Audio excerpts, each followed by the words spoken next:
questions. More from her later. Now, fancy a walk, a stroll to the shops maybe? You might even take on the odd hill. But that's not going to be enough for tonight's studio guest. Julian Jackson won't be satisfied until he's completed nearly 1,000 miles. It's the distance between Land's End and John O'Groats, a very famous distance, of course. And Julian reckons it should take him and a variety of human guides around 7 weeks. Julian Jackson, welcome to the programme. Thank you, Peter. It's good to be here. There's only one place to start. Why? Why would you go so far for so long? First of all, I believe that we need all of us to do much more about raising awareness and understanding of the impacts of sight loss, socially, economically, financially, psychologically. There's a lot of sight loss around, as you know, and it's growing. We're all living longer and getting older. But I'm bound to ask, how does you walking nearly 1,000 miles help with that? My answer is, I want to do something to raise awareness and understanding of sight loss. I also want to promote eye research. When I lost my sight all those years ago, I actually knew nothing about the amazing work that so many researchers and clinician scientists are doing on a daily basis to prevent sight loss and treat eye disease and restore sight. And it's your contention that there isn't enough research on this and that it does not compare favourably with other areas of medical research. Yes, there's a lot of very good research going on. If you look across the piece, in fact, from cell therapies all the way through to robotics and artificial intelligence. But I feel that not only does most of the population here not really engage and understand eye research, but also that it's one of the most underfunded areas of medical research in the UK. So if I can engage and enthuse a much wider population and encourage those in government and in other organisations to think again about the need for greater investment, then I think it's a job well done. I mean, give me the stats. I mean, when you say it's very underfunded, compared with what, for example? The government are currently spending more on dental hygiene and hearing loss than they are on sight loss. And when you look at the top 30 charities involved in sight loss, only 1% of what they invest every year goes into eye research rather than the practical support for visually impaired and blind people. When you look at the members of the Association of Medical Research Charities, only 0.7% of the money they invest every year goes into eye research rather than any other form of medical research. Then I think there's quite a disconnect between what people fear around losing their sight and what we're doing to invest in new research. And that's the interesting thing, because you say that a lot of charities don't invest in it, which includes the charities that deal with visual impairment. I mean, as you said, the RNIB claimed in some research a little while ago that this is people's greatest fear. But this is what the retiring CEO of the RNIB said just over a year ago when we put the question to her about charities' attitude to the funding of medical research. RNIB took a decision not to get into funding medical research some years ago. And I think that was where we drew the line between the here and now and the future. So we don't put money into medical research, and we have no plans to do so. We do put quite a lot of energy and effort, and therefore some money, into eye health issues. So the easy things that people can do to prevent avoidable sight loss. You mean things like giving up smoking? Yes. Giving up smoking, losing weight, a healthy diet, all those things that we all know. But also getting your eyes tested every couple of years. So what's your reaction to that, Julian? My reaction to that, Peter, is that she's missing a trick. Eye health is one important issue, but in fact, investing in research that prevents sight loss from happening in the first place, in treating eye disease, in restoring sight, it might be through stem cell research, for example, or in rehabilitating patients through technologies, so important as well. And I want to, with this Big Blind Walk, kickstart the debate amongst government organisations and the voluntary sector into appreciating that we need to do much more. And yet, I mean, that's what, in a way, we want to do, because there is a debate to be had, isn't it? Because it is reasonable also for a charity dealing with people with visual impairments to say money is very tight, services are diminishing, we have to concentrate on the people who are here now, and that there are other ways to fund eye research. There are several ways of funding eye research, but Peter, I just want to go back to this point about the support for visually impaired and blind people. When I lost my sight, I really appreciated the white stick training, the computer training, the offer of a guide dog and so on. And I'm not suggesting that that isn't important and hugely valuable to many, many people in this country. What I am saying is that none of that is actually going to give me back my sight or anybody else. And it's certainly not going to prevent the onset of sight loss, and it's not going to treat eye disease. So we do need more investment, and we need more people to talk about it. And yet, just to pursue this a little bit further, despite what you say is a very inadequate funding level, there is a lot of research going on, and in recent years, considerable advances. I mean, cataract surgery is now very much routine procedure because of work. Yes. Drugs can slow down some forms of macular disease and even halt them. We're working on gene therapy for inherited conditions such as retinitis pigmentosa, which I think is what you have. Yes. The money is being found, isn't it? Not enough money is being found is the point. And I completely agree with you. When I was diagnosed with retinitis pigmentosa back in the mid-60s, my mother was told that she should take us to faith healers. That was really where we were at that point. And you scroll forward 30, 40, 50 years, and yes, we now have laser surgery, cataract surgery, corneal transplantations, wonderful advances in surgical equipment and procedures. They're using next generation sequencing now to sequence the genome. So there is a lot of activity in research, but it needs continual funding. So where's the money going, and who will decide how it's going to be distributed? The money is being received by the National Eye Research Centre based in Bristol. They are a national charity. They will be managing the fund. 75% will be going to them. 25% will be going to my social enterprise Vision Bridge, because I feel passionately that there should be a twin track approach to this. On the one hand, we should be investing more in eye research, and on the other, we should be talking about research. And Vision Bridge is all about trying to make that connection between what goes on in the laboratory and what happens in the clinic. And that's a national enterprise organisation, which means that you aren't allowed to make profits. Is that right? Yes, I have a social enterprise. Mm-hmm. We are supported by well over 200 academic researchers, clinician scientists and patient advocates. And we run around the country talking about research, essentially giving it a context that is more inspirational. Let's just pause for a moment, because we'll come back to the walk itself. I want to take a little detour, though, to explore what happens when man's and woman's best friend is due for retirement. There was considerable controversy on this programme last year when Red Sale suggested that a guide dog wasn't necessarily for everyone, and particularly not for him. Well, writer Dr Tanvir Bush has taken a different view. She recorded her experiences for us from her home. My best friend, my muse and guide dog Grace, retired last April.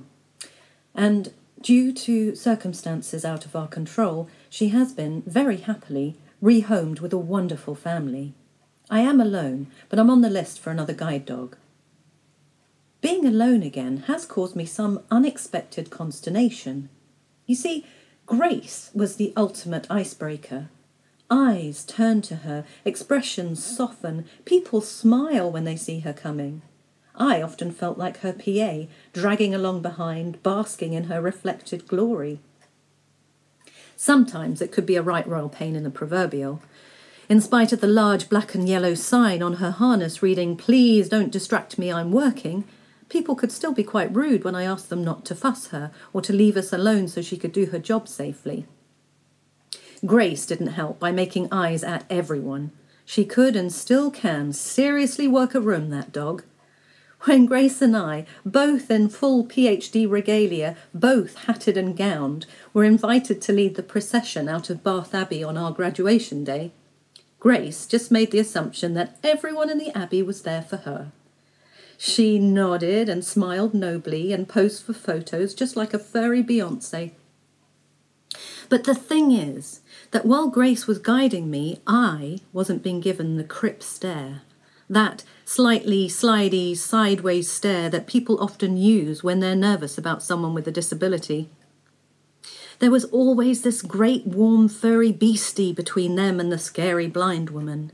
And now I'm graceless. I've got no conduit, no icebreaker. People have to negotiate me directly again, and I them, and it's hard. For nearly 8 years I was part of a team. People would call us both Grace, and I didn't mind. And I love her so much, I thought the whole of Bath Abbey should have been there just for her. But that's not the point. The point is I'm having to renegotiate my identity again.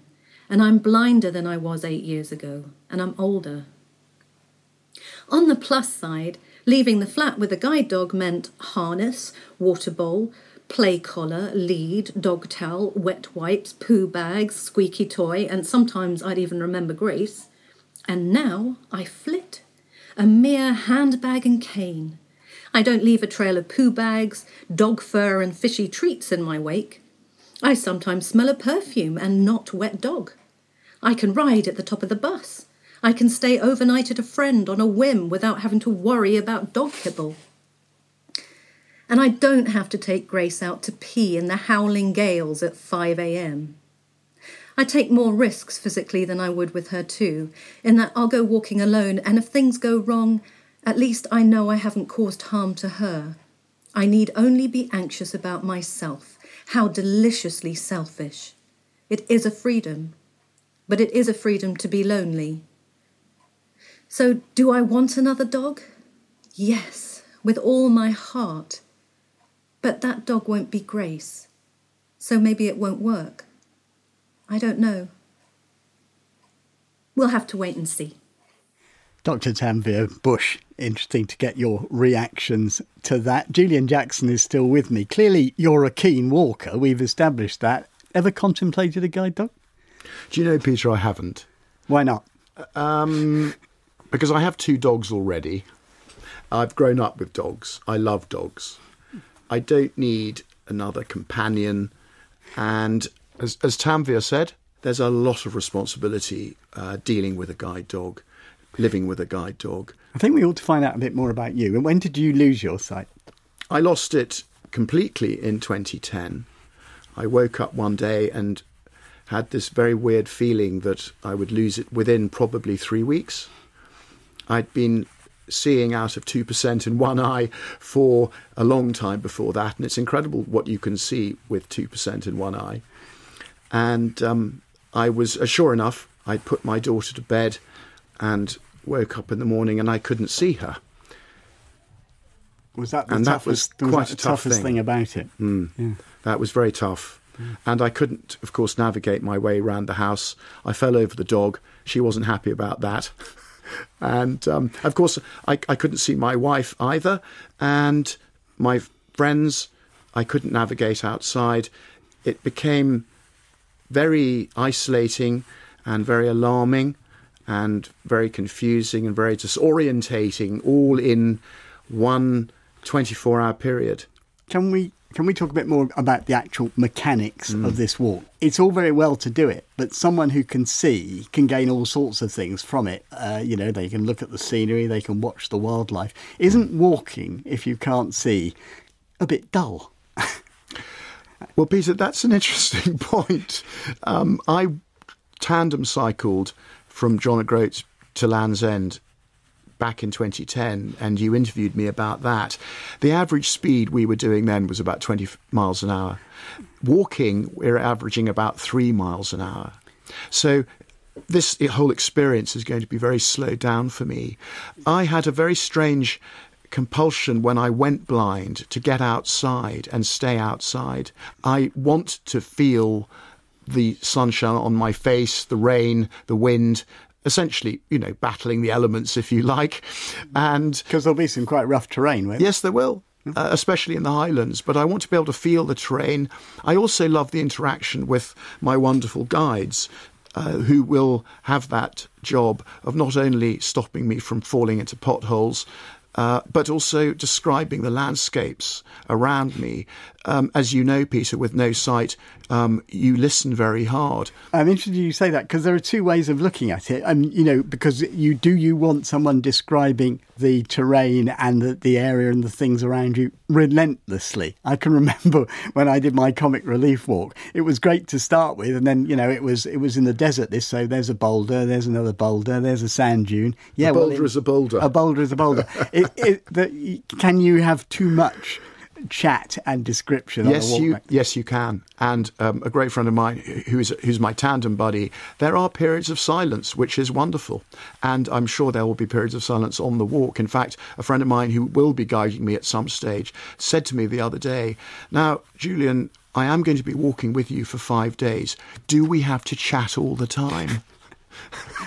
And the answer to that is no, you don't. Certainly not. No. And are you expecting a good deal of media interest for this? Yes, I am. There is some good television interest coming down the track, which is great. And I'm hoping that the local regional press will pick this up. Social media has already got hold of it. And I'm hoping that this will become a massive collaborative effort, Peter, and I hope you're going to join me as well somewhere and sometime along the route. I'm a small cog in a very large wheel, and I'm inviting eye health professionals, patients, the public to come and join me. Well, I'll tell you what, I may well take up your invitation, but I want you to do one more bit of work for us, because if all that wasn't enough, we'd like your help with a programme we're planning in the very near future. It's an idea suggested to us by listener James Bird. He wanted us to consider the effect of visual impairment on men's sense of their masculinity. He pointed out that regardless of current views of equality, there are still deeply ingrained ideas about what a real man should and shouldn't do. Things like the difficulty of getting a job or being able to take hold of physical jobs and not being able to do it. We thought this was well worth a look, so we'd like to hear listeners' views. And yours first, Julian. Are you partly doing this to prove that a blind man can still be a tough guy? I've always been a tough guy, Peter. I don't think I need to prove that I'm a real man. No, joking aside, I'm doing this because I want to also prove that visually impaired blind people and sighted people can get out and enjoy the countryside, and that you can be as mobile as you were before you went blind or became very visually impaired. OK, well, we wish you the best of luck with it. We'll keep an eye on your progress. And we want to hear listeners' views on that and Julian's proposed walk. You can call our action line on 0800 044 044 for 24 hours after tonight's programme. You can email in touch at bbc.co.uk, or you can click on Contact Us on our website and download tonight's and other programmes from there. From me, Peter White, tonight's guest, Julian Jackson. Thanks very much for being with us. Thank you, Peter. Producer Cheryl Gabriel and the team. Goodbye.